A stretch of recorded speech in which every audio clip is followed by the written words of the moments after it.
Yo, dear listeners, hello and welcome back to the podcast.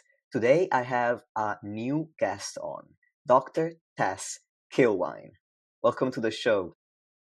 Thank you for having me. I'm really excited to have this conversation with you, Tess, because I want to talk about your realm of interest, your realm of expertise, sports psychology, through the lens of the LGBTQ plus community. That because you work with a lot of members of this community, I belong to it as well.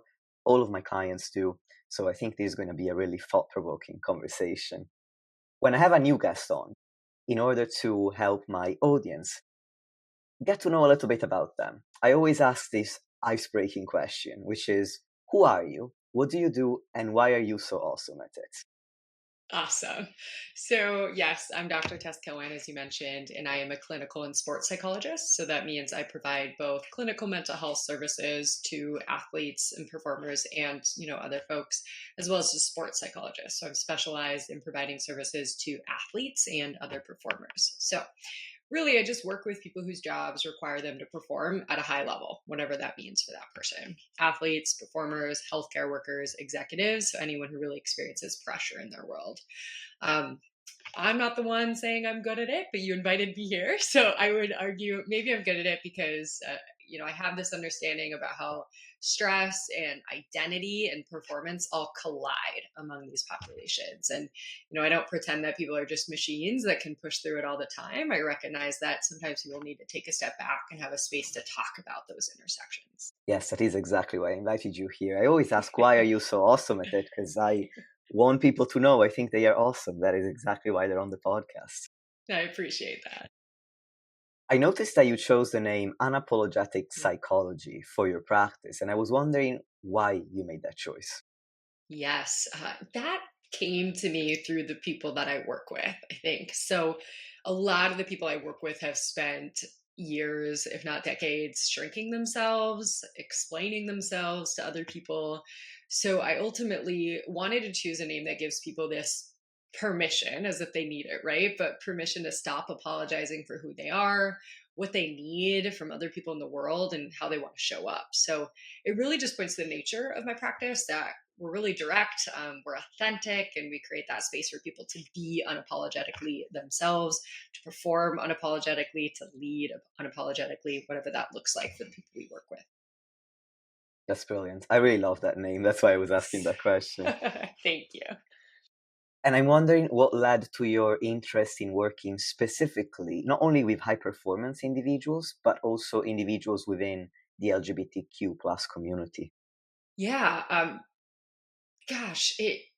There weren't a lot of people doing it, right? And so, as a member of the community myself, I just recognize that the pressure is doubled. So, people who are high performers and queer in some sense, they're trying to excel and navigate bias and safety concerns and identity stress on top of everything else. So they're expected to be these high performers and then also deal with all of the other things that come along with their identity and their experiences. So we know from research that minority stress impacts the physical well-being, our mental performance as well. So this work is just really personal and necessary. So my idea is like, I'm here to help people compete or perform without hiding and ignoring these other parts of themselves that make them whole. That is incredible that there are people in the world that do the job that you do, because you're so right. There are pressures that come from Sure. having a certain identity that doesn't conform with what most other people would expect, that I don't know they're acknowledged often enough. I think that also can cause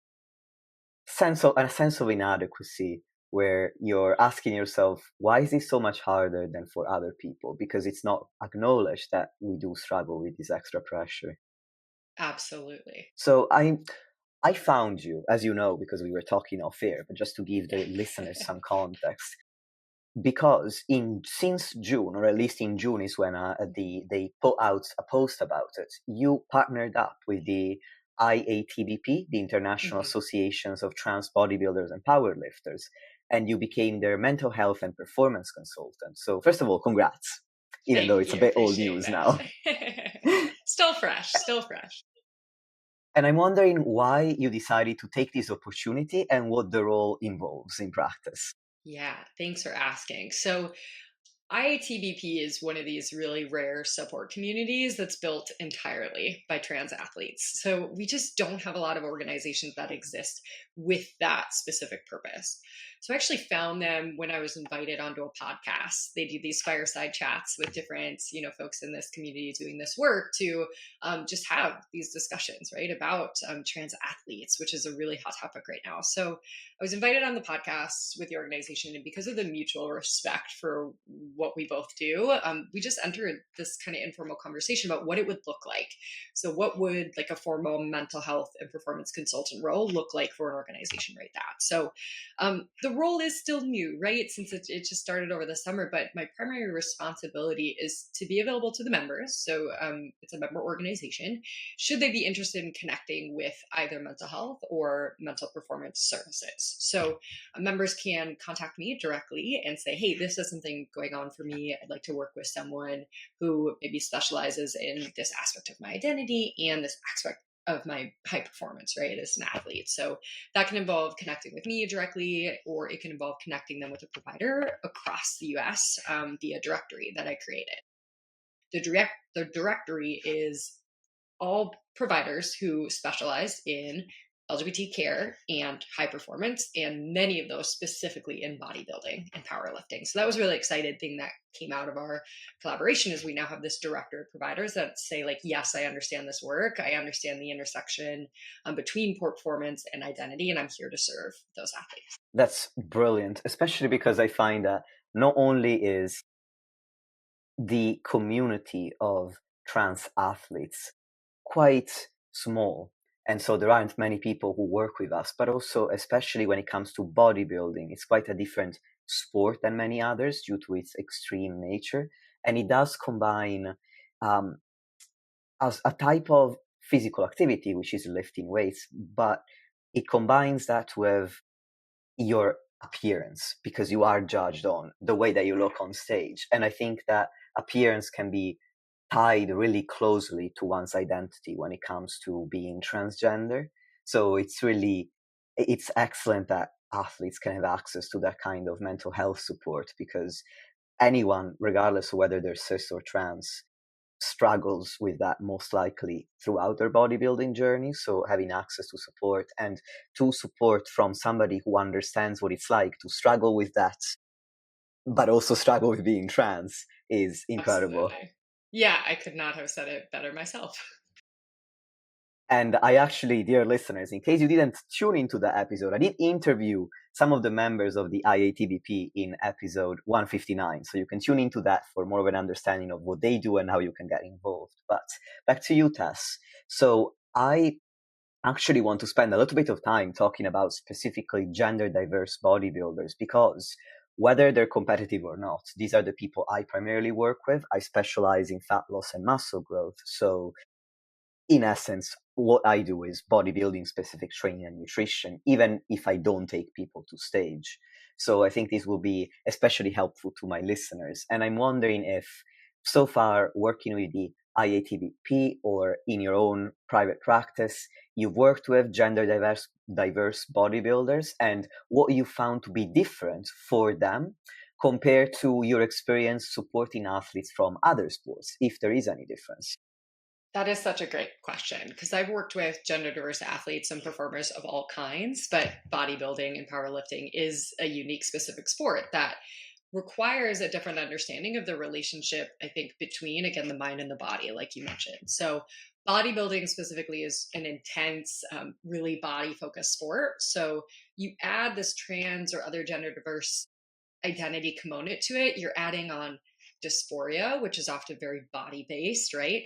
Safety issues in gyms, in locker rooms, and teams, and competitive environments, and medical transition factors if that's part of someone's journey. So the psychology of this sport is different because the body isn't just a performance tool, right? So bodybuilding, powerlifting, like the body itself is used to obtain performance, but it's also really intimately tied to the athlete's identity, their level of comfort and safety in these spaces. So for gender diverse bodybuilders, they're navigating, again, like I mentioned, both the pressure of high performance, being a successful athlete, and identity, right? Like being their authentic self, and sometimes some really complicated emotions and experiences with their body. Yes, that makes complete sense. I was taking a few notes because you already touched on a little bit of the next question that I had, which was what are the most common challenges that you've seen in these athletes? And you've mentioned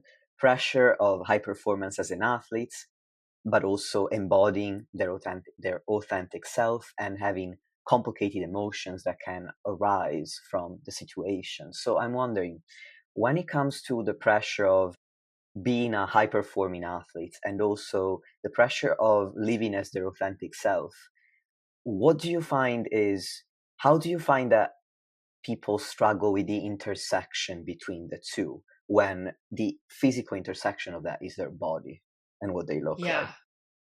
Yeah, I think maybe one of the most common challenges for trans bodybuilders is going to be that dysphoria that I mentioned, or, discomfort training in a really body focused sport. And so there's aspects of their body that may, match and align with their internal experience of themselves. And then there may be aspects that don't, especially if someone's navigating what kind of, or if transition is a part of their life. So, um, navigating, yes, like this body is here to perform and do something, but I also may not always feel attached to certain parts of this body in the way that it performs. So I know you would ask me about, like, what do we do in that situation, what are steps in that situation? Like, what I always tell my athletes, bodybuilding or otherwise, is like, shift the focus of our body from appearance, how it looks, to function, what it does.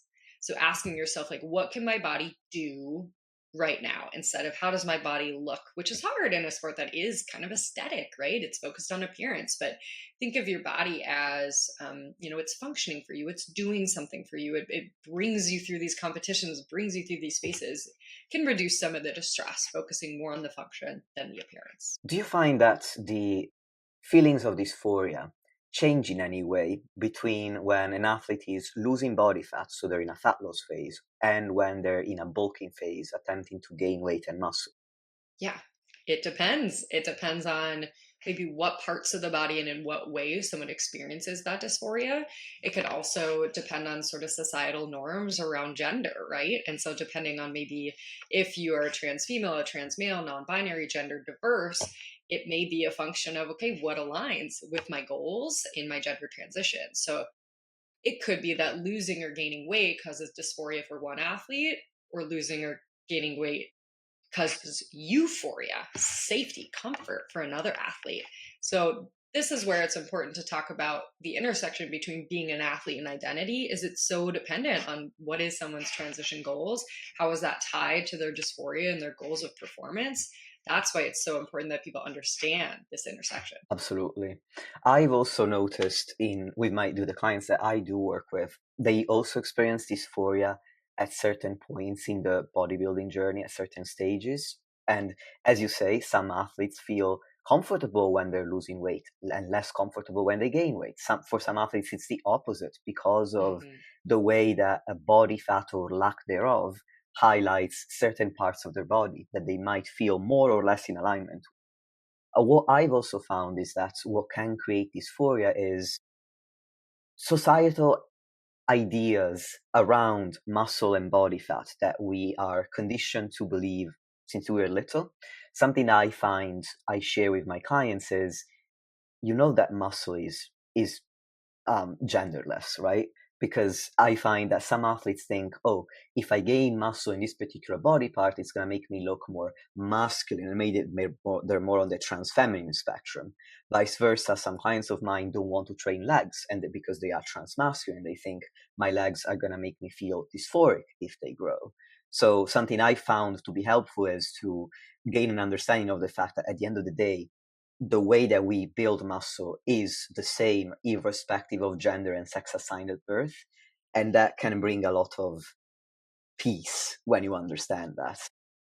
I love that. And I think that's so important, because these are things that can change during medical transition, is maybe how you train, whether you're trying to gain or lose weight in certain area of the body. So what I recommend to folks who are maybe actually experiencing these changes during training, during hormone journey, is to just track patterns over time.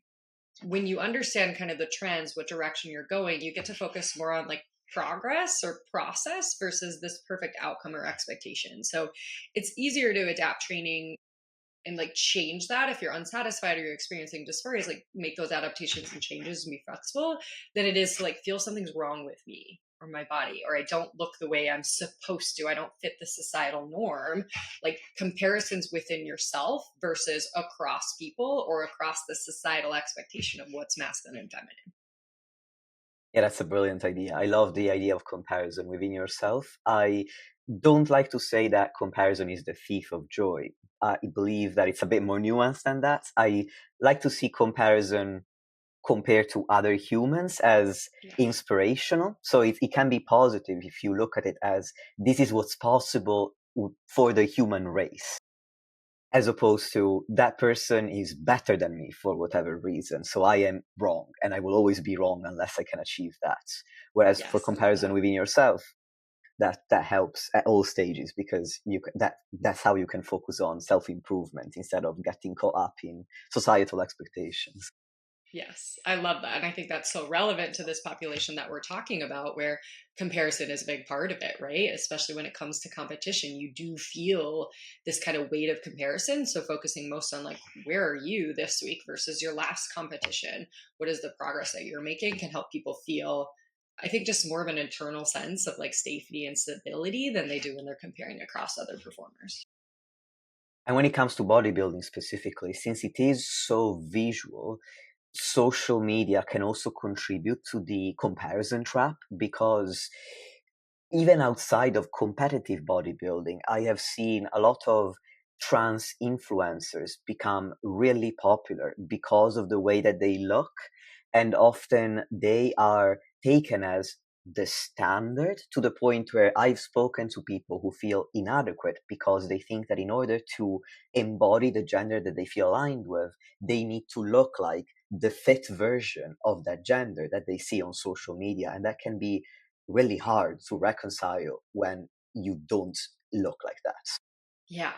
And honestly, that's one of the reasons I love what IATBP does, is it sort of like challenges that notion of these strict gender presentations among bodybuilders and powerlifters. So we kind of get to say like, screw that, we're not fitting in these perfectly aligned boxes that people, how they succeed in this industry or in this performance space is not dictated by gender roles and Mhm. gender expectations. Something that you said earlier that caught my attention was you Mhm. mentioned the intersection between having identity related goals and also athletic goals. And I'm wondering if you could give an example, or more examples, more than one, if you can think of them, of when these two goals can be in conflict, and how you can help somebody, or how you would advise that somebody tries to navigate that Yeah. contradiction. I think the most common time that shows up is, let's say someone is starting a hormone journey and that maybe conflicts with their performance goals, right? And so once you start hormones, either testosterone or estrogen, it's going to change your physical, emotional makeup, right? And so there is a process of transition where your performance could be impacted, and often not in great ways, right? Depending on the goal. So when I'm working with people like that, I'm reminding them that, again, this is the process, this is progress. Let's track our individual progress versus be so focused on the outcome.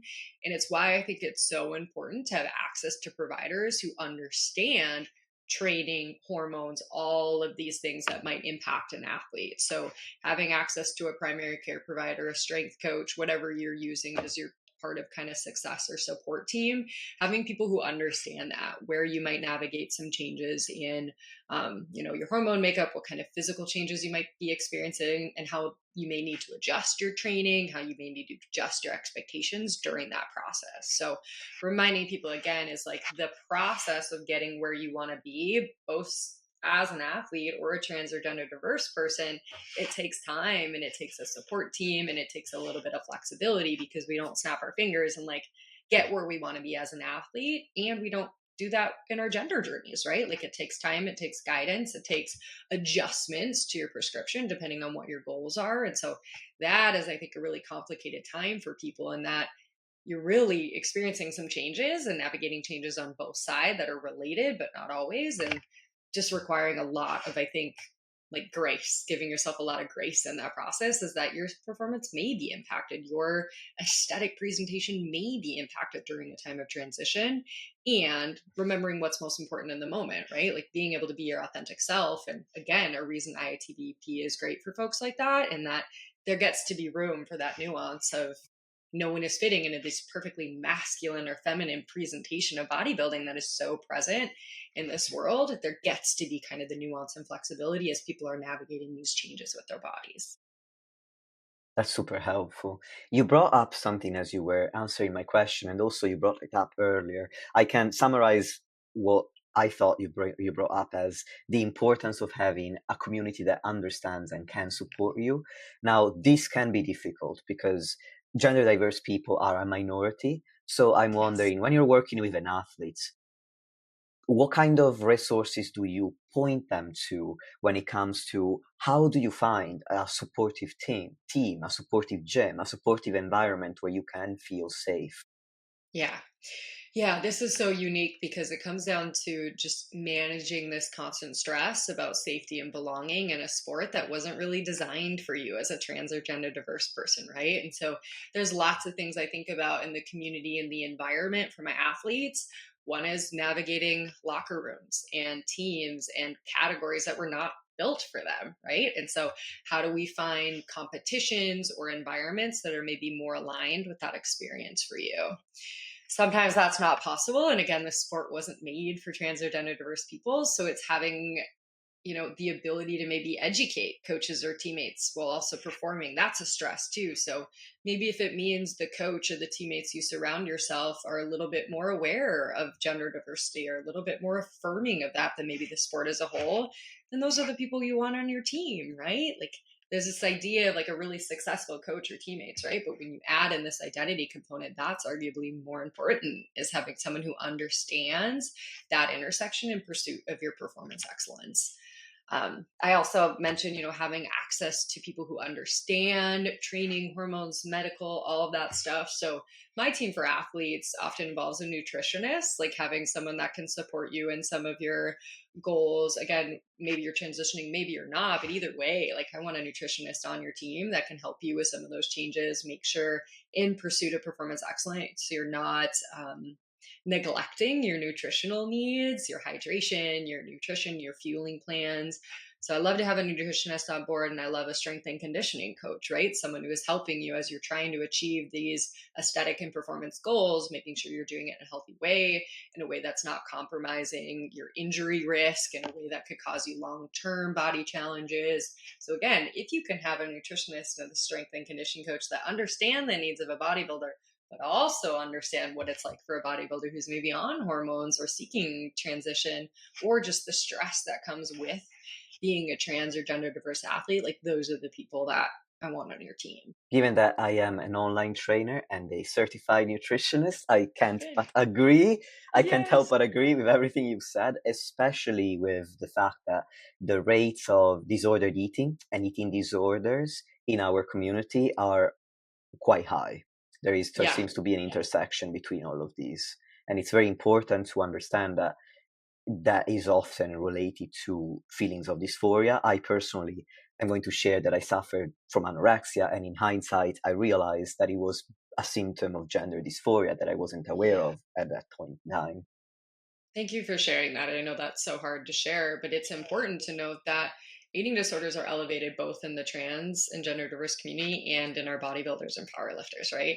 And so now you're at this intersection of two communities that are at risk for eating concerns in a really elevated way. And so when I say the nutritionist, when I say the strength and conditioning, these feel like necessities because it's just a breeding ground for unhealthy thoughts and relationships with our bodies and food. That if you can have people on your team that are helping you monitor for that, support you, are willing to have open conversations with you about it, you're going to be in a better place.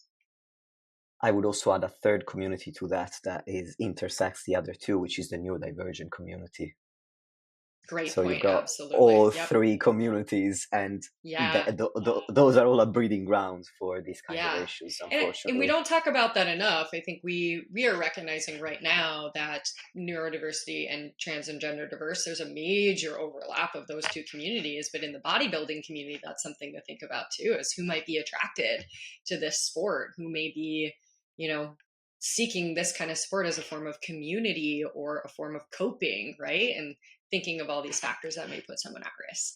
We're also seeing, I think, more people in the sports psychology and the athletic field recognizing the need for providers who are aware of neurodiversity in athletes, ADHD, learning differences, autism, that trainers are more aware that these conditions are present, right? And in a way, sometimes they actually make our athletes higher performers. There's certain aspects of, hyper focus and things that may come with ADHD that actually make people successful in sport too. So these are conversations I think in their infancy, but are really important for our field right Yeah, absolutely. I completely agree. And so I was thinking about, so dear listeners, I would have at this point edited some technological mishap that we had out. So I kind of lost my train of thought, but I'm trying to gain it back. And so I've asked you, Tess, about the issue of community. And I believe we've covered quite a lot about the specific challenges that come from wanting to involve yourself with bodybuilding if you're gender diverse. I'm wondering about the most common challenges for the gender diverse athletes that you've had experience with in general, so across all sports now. now. Yeah. So definitely the gender dysphoria that I've mentioned. I think folks navigating dysphoria in unique ways because sometimes medical transition isn't an option for athletes and performers based on the safety of their environment or access to providers. So it may be people having to cope with gender dysphoria while they're expected to perform. It may be folks who are on hormones and then expected to perform when they're experiencing body changes. So I think the gender dysphoria is number one. The two is just kind of unsafe or unwelcoming environments. Like athletic environments are not most often safe for trans and gender diverse people. The way that we've designed, gyms and locker rooms and all of these things were really meant for the binary. So for my athletes I work with, I always encourage them, like, find one reliably safe option. So maybe it's a specific gym or a certain training time or an online coach, right? Sometimes there's not access to an in-person coach that's going to be affirming of you. Find one reliably safe option and start there. So if you're wanting to get into a sport and there's questions about safety of that environment or that place, find one reliably safe option. So unwelcoming, unsafe gyms, navigating locker rooms, teams, categories not built for them, all of that is stuff that I think all athletes who are gender diverse navigate.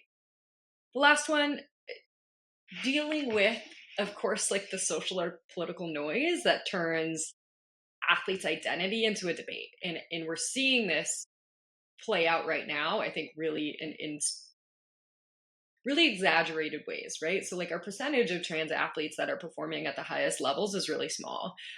Higher when we look at kind of recreational sports and youth sports and spaces that people should be able to access at all times. But even in these higher levels of sport, people are using that like very small percentage of high profile trans athletes to argue that trans and gender diverse people shouldn't have access to sport. And that's personally so difficult for me because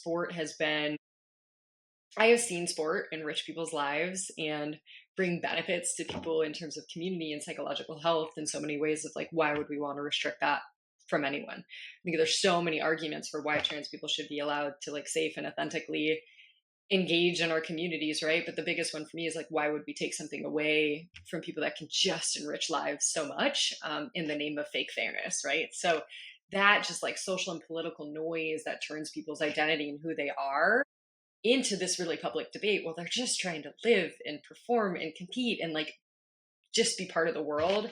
That's probably one of the most difficult aspects and difficult challenges that people are facing right now. Pausing on that last one, since it is common to all athletes and it's one we've not touched on yet, how do you help people navigate that? What kind of tools can they use? What kind of suggestions do you have for somebody who's Yeah. really struggling to cope with that noise? Yeah. Big part of that, I think, is finding your athletic community, like I've mentioned. So having a team, having people surrounding you that are affirming, accept you, want you there, create safe environments for you. I think that's number one, right? So I don't ever expect my athletes to go out and like, be huge advocates for themselves or like come out really publicly, right? Because there are risks in that. If you want to do that, I'm by your side there. But for me, it's more about how do we create these internal kind of communities and spaces of safety so you can live and compete unapologetically as your authentic self.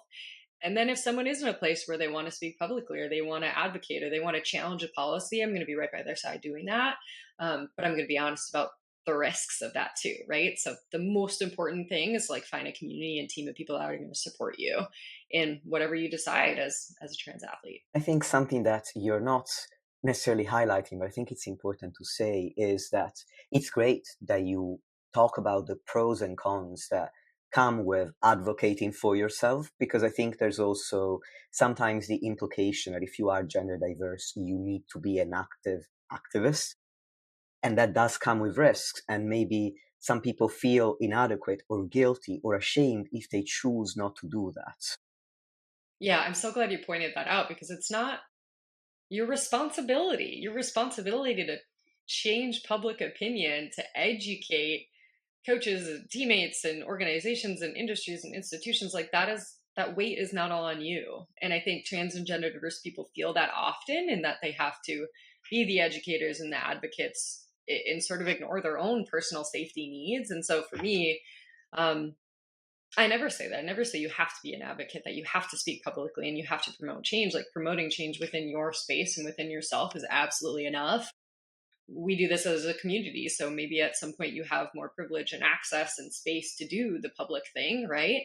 But if you don't in that moment, you can't put that pressure on you. Because it's a risk, right? And like you get to be selfish for once in your life. I think trans people and gender diverse people live their whole lives for other people, like meeting expectations and having to hide pieces of themselves. It's like if you ever get to time to be selfish, it's in your own safety needs, right? And if that means you just create a team of people around you that can support you and you do no more, like that is an act of resistance alone right there, just to like create that community and compete within yourself. Like, that is more than enough. Can you hear me now? Yeah. I'm just checking. I'm getting a little bit nervous now every time my mic does something weird. Anyway, so speaking of the issue of safety, which was the second one you've mentioned, and you brought it up again now, you said that your piece of advice, your one main piece of advice is find a safe environment and stick with it. Clearly, just the fact that you've mentioned find one highlights how difficult it is already. And that brings up, for me, the question, how do you help somebody navigate the fact that there is so much uncertainty? Because it's already hard to find that one place. So it's possible that somebody might be struggling with the fact that it might be taken away from them. And how will they cope Yeah. then? Yeah. I think part of it is being honest and authentic that like sport wasn't created for trans and gender diverse people, right? And so I'm not going to set someone up for this expectation that you're going to find all of these really affirming environments and there's never going to be challenges and there's never going to be a risk that it's taken away from you. So I think part of the work that I do is like radical honesty and how do we prepare for those type of situations? So how might you prepare for if someone outs you at the gym without your consent? How do you prepare if someone finds out about this aspect of your identity and no longer invites you to training sessions, or you're not able to compete in a category that aligns with your gender identity? I think we have to have those real honest conversations and prepare ahead of time. Like, how do we cope if that situation comes up? What are both your internal and external coping skills? Like, how do you navigate the emotional fallout in that moment?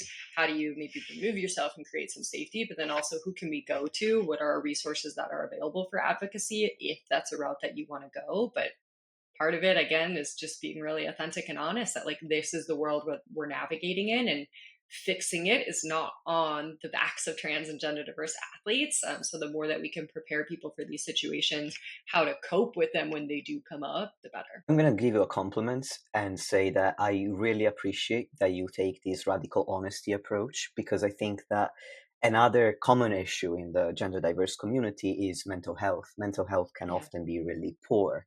And as a result, I think it's common for somebody to internalize the idea that they are fragile because of that.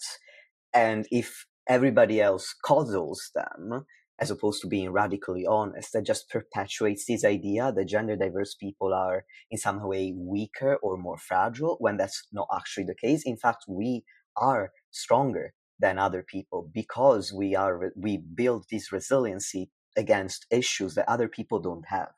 And I don't think By that a lot of gender diverse people give themselves credit for it. Yeah, by default, like you said, is that trans and gender diverse people their entire lives have had to navigate people and environments and experiences that were not built for them, have had to build these level of resilience that I don't think they should have to, right? But out of necessity to navigate a world that was not made for you, right? And so when it comes to this, the last thing I'm going to do is like tell someone, oh, you're going to be welcome invited in this space and it's going to be great and positive for you, and then leave someone feeling disappointed or like they've done something wrong when they've done nothing wrong, right? Like this is a societal and an institutional issue. It is not a trans issue. And I think we mistake that there is nothing wrong with trans athletes. It's this public opinion, it's this institutional mismessaging about what it means to be a trans athlete, how that's going to impact other people. That is really the issue. But of course, people want us to think it's a trans athlete issue when it's not about you. It's not your fault. And if you think about it, if we change the word trans athlete to the word neurodiverse person, we would be saying the exact same thing, which just highlights what you just said, that it isn't an issue with the person per se. It's the issue is that the world wasn't built for gender diverse people and Yeah. for neurodiverse people. Yeah. And it's not the neurodiverse or the gender diverse athlete's fault that people aren't having honest conversations. They're not putting the smartest heads at the table and really looking at the research that we have and saying, okay, how do we incorporate this into our sport instead of just saying full stop, we're not doing it? Because there is good research out there. There is good research out there that's growing and expanding, right? And instead of fully sitting down to understand that and how we use that information to create safe environments for trans athletes, we're just saying we're not going to put the work and the resources into it. And that's the reality of this conversation, is that there is a world where trans athletes can and should compete. We're just not creating it. Yeah, that's a very powerful message. And now we're coming to the end of the time that we have together, Tess. So I think the last question I want to ask you is about, before we wrap up, that is about the first issue that you brought up that's common to all athletes, and that is the issue of navigating dysphoria, especially if, for example, you don't have access. You brought up the example of not having access to hormone therapy or choosing not to engage with it for the sake of the sport that you play. And one question that came up for me was, how do you help somebody navigate the discomfort of knowing that their gender doesn't match the sport, or rather doesn't match the gender of their team members? So if they are in an Yeah. all-female team, but they are a trans masculine person, how do you help them navigate that when, for them, transitioning medically and therefore switching to the all-male team is not an option, right? Yeah, that's such a great question because I think it gets into often more of our youth athletes where any type of transition is really restricted. So, especially if we think of rural communities, if we think of these deep red states, and that it's just not an option for young people. And I have worked with young people in those environments. And the reality is they're often having to compete on a sport and on a team that does not align with their gender identity. And that's more of the challenge. And something I do with my athletes is I just challenge this idea of gendered sport at all. So I tell you, tell me one aspect of sport that's like exclusive to men or masculinity, right? And then I'll have these young trans women, right, competing on boys teams say all these things of like tall and athletic and aggressive, and then I'm like, show me a WNBA player, right? And so challenging these notions that any aspect of performance is gendered at all, because nothing about performance itself holds any gender or sex difference, right? It's how we think about these things. So to be aggressive, to be tall, to be muscular, to be fast, like these aren't gendered things, right? They are things that change over time for people. There's more variation within sex than there is across sex when it comes to performance variables. And so for me, it's just challenging this idea that anything's gendered at all. And when we can break that down and make it a little bit more gray, these young people or these athletes who maybe can't access transition, they can't access sport that align with their identity, just get to think about themselves. Like, what makes me a good athlete? What do I like about my performance? How can I show up for my team? What are my own strengths regardless of gender, right? You just get to enjoy the sport rather than the gendered nature of the sport that truly is a myth. And I think people don't like to hear that, but like the fact that sports are gendered in a lot of ways is a myth. I'm really glad that's the last question I asked because this is such a great message to end the podcast on. And just before we sign off, Tess, I want to give you the opportunity to tell my audience where they can connect with you, apart from obviously signing up for to become a member of the IATBP, but where they can follow your work. And if they want to work with you directly, where can they do that? And then I will put all of the links in the show notes to this episode. Awesome. Yeah. So, of course, as members of IATBP, you have access to free consultation with me, which means you can reach out at any time and we can explore options for you and providers you might want to work with. Outside of the IATBP, my website, unapologeticpsych.com, is probably the easiest place to reach out. You can see myself as well as a number of other providers on my team that are available for consultation, therapy, mental performance coaching, whatever it is you're looking for. So I'm, of course, also on Instagram at Unapologetic Psych and LinkedIn at Dr. Tess Kilwein. So anyone wanting support, athletes, coaches, organizations, those that support athletes can reach out at any of these locations. That's excellent. I made a note of everything, so it will be in the show notes. Thank you very much, Tess, for coming on the Yes, podcast. Dear of listeners, course. thank you for tuning in. Thanks for having me. And on that note, I will talk to you next time.